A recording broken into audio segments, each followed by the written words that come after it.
tires, honeymoons, and iPhones. It's episode 46. It's the Brainiac Top 10 and 10. Here's the owner of Brainiac Trivia, John Boyce, and his favorite 10 questions of the week. So a couple of weeks ago, guys, I hosted Brainiac Bowl 29, 21 of the best teams throughout the Brainiac Trivia League over the last 3 months. Well over 100 people competed.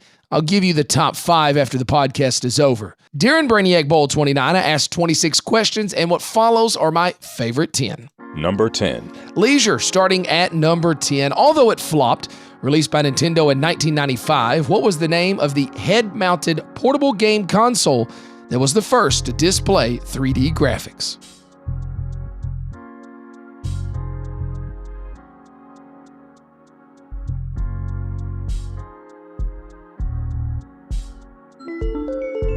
The Virtual Boy. I was a poor boy, so I never had one. Number 9. Technology from this one, Apple launched FaceTime on which iPhone? Apple launched FaceTime on which iPhone?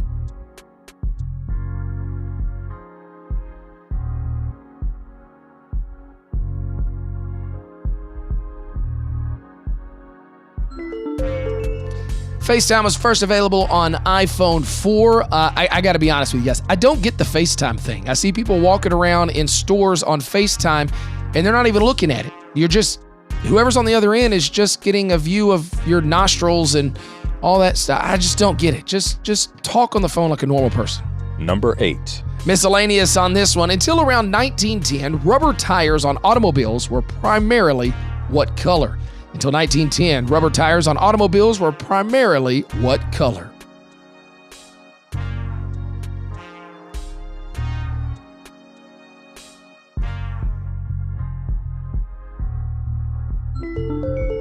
Until around 1910, tires were white. Number 7. Fact or crap, 50-50 shot on this one. In 2018, a man in Arizona was hospitalized after an Apple AirPod exploded in his ear, eventually earning him $10 million in court.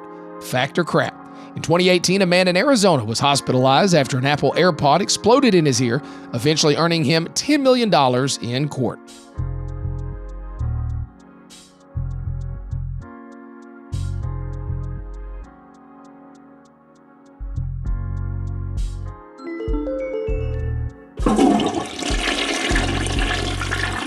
Yeah, not true. Definitely sounds like it could be true. And I'm going to stay on my box here. I don't get the AirPods either.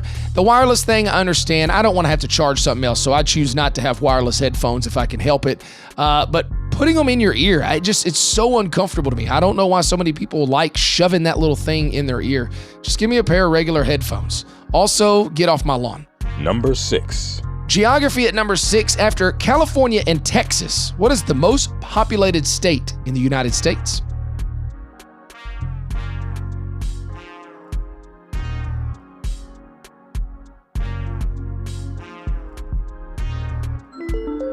This one got a few people because it's actually changed fairly recently with around 22.5 million people. The state of Florida is the third most populated in the United States. Number 5. Number 5. True crime on this one. Who was assassinated in the kitchen of the Los Angeles Ambassador Hotel in 1968? Who was assassinated in the kitchen of LA's Ambassador Hotel in 1968?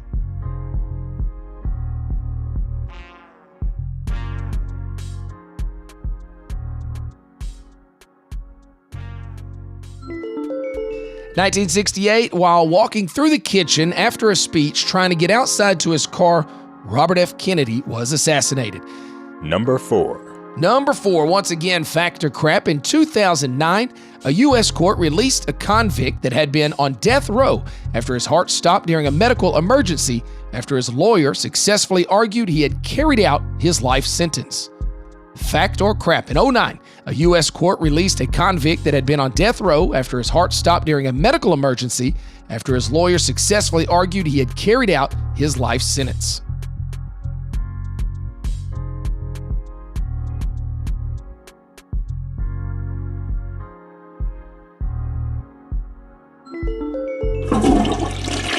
Yeah, that one is also crap, but if it were true, that lawyer would need a promotion. Number 3. Into the top 3. Sports will get us done at number 3. Only 2 players have ever been named College Basketball Player of the Year in Division I NCAA 3 consecutive times. Just name one of them. Only 2 players have ever been named College Basketball Player of the Year in Division I NCAA 3 consecutive times. Name one.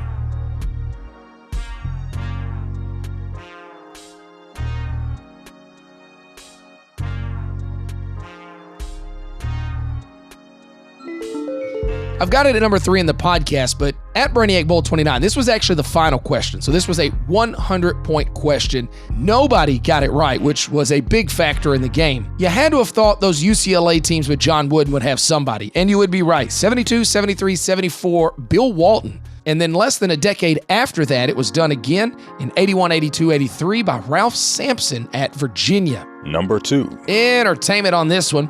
Although later installments were released, what action movie trilogy begins with the protagonist floating in the Mediterranean Sea and ends with him jumping in the East River?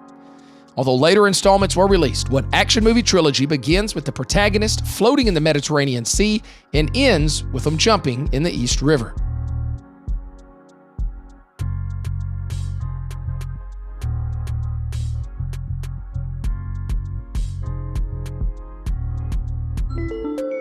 Easily one of my favorite action movies or trilogies of all time, Jason Bourne. Number 1. Number 1. My favorite question of Brainiac Bowl 29, we're going to go to the history category. It's a mystery! According to their official website, in 1804, the younger brother of what famous non-American military leader was one of the first to honeymoon to Niagara Falls, thus credited with starting the Niagara Falls honeymoon tradition. According to their official website, in 1804, the younger brother of what famous non-American military leader was one of the first to honeymoon to Niagara Falls and is now credited with starting the Niagara Falls honeymoon tradition.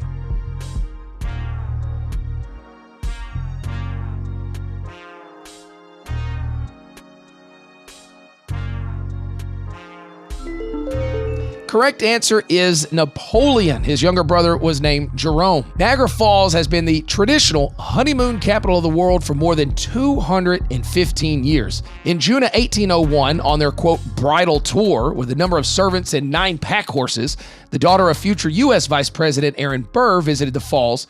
But it was really in 1804 when Jerome Bonaparte and his Baltimore bride, Elizabeth Patterson, made the trip that it became known as the honeymoon destination. Well, of course, at first, it was limited to the wealthy, but when the Erie Canal on the U.S. side of the border opened in 1825, Niagara Falls became accessible to those middle-class lovers. Before long, railways were also bringing honeymooners to Niagara on a daily basis. Although today, most couples, including my wife and I, opt for something a little more tropical, Jamaica, baby. Even today, around 50,000 couples every year will make their way to the falls. Almost exactly a month away, I'm going to be hosting my first movie night of the year at the Capitol Theater, 80s movie trivia and movie night. It's April 27th at 6 o'clock. That's a Saturday night. 4 rounds of your favorite 80s movies. Round 1, action movies. Round 2, sci-fi movies. Round 3, comedies. And round 4, animation. The trivia game will last about an hour, then we'll take a short break, and then we're going to come back and we're going to watch one of the best movies from the 1980s, the original Back to the Future. All of this is happening right on the square in downtown Lebanon at the Capitol Movie Theater on April 27th at 6 o'clock. I hope that you will come out and play.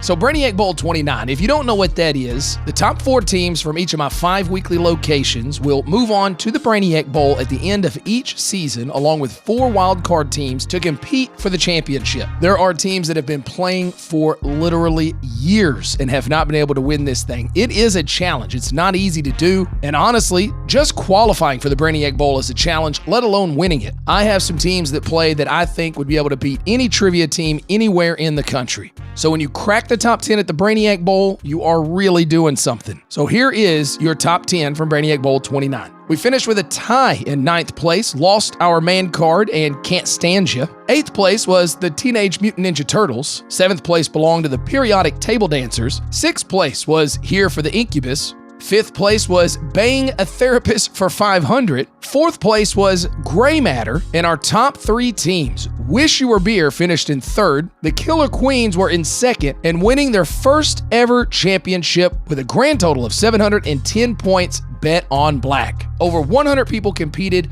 on 21 teams, and those were the top 10. If you look at it from a greater scale, over 100 teams competed over 3 months, and over 2,000 questions were asked. So those are really your top 10 out of over 100 teams. If it sounds like fun, that's because it is. You should come join us.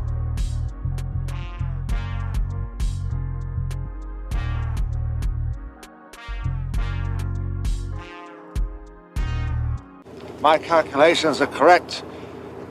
When this baby hits 88 miles per hour, you're gonna see some serious shit.